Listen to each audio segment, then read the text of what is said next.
they have salsa on the table? What do you need salsa for? Salsa is now the #1 condiment in America. Do you know why? Because people like to say salsa.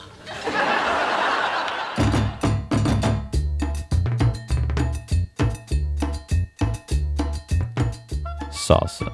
Not only do people love to say it, they love to eat it. This incredible condiment is the blood of your local taco shop. It's one of the first things I learned how to make, and I'm still learning new ways to make it every day. This recipe is for a simple, fresh salsa, one you'll find on the table of any Mexican restaurant worth its salt. Let's check it out. We'll start with 6 Roma tomatoes, a jalapeno, and a lime.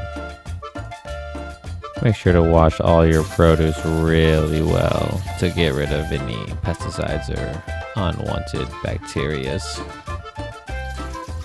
The cilantro gets the same treatment. Fresh herbs can harbor a lot of dirt, so make sure you rinse until the water runs clear. For the tomatoes, we just want to remove the core. I use the tip of this petty knife to work around it, and it should just pop out. We'll do the same for the others here.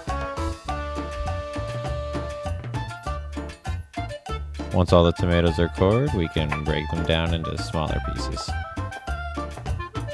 All of this is going in the blender, so no need to be exact.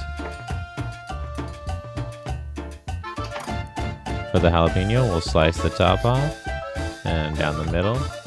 And most of the spiciness is concentrated in the pith and the seeds, so remove them or keep them as you like. Preference. Today, I'm just going to remove half.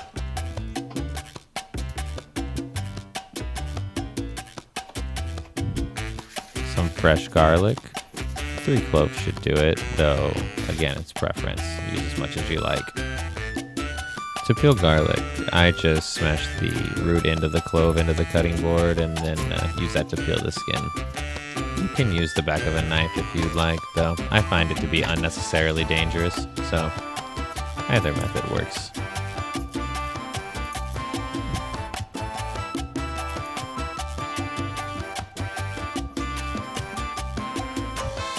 The root end of the garlic cloves can tend to be bitter, so we'll just want to take those off.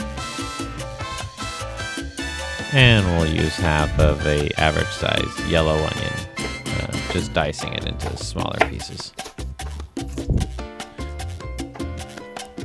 Now to the blender. We don't want to overblend this at the start. We want a nice texture at the end, so we'll get everything added and take it slow.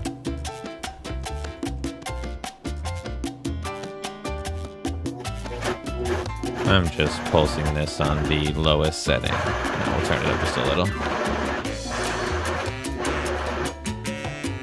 Now this is still quite chunky, which is good. So we'll squeeze the juice from 1 lime in here.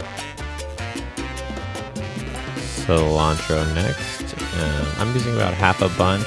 You can use as much as you like.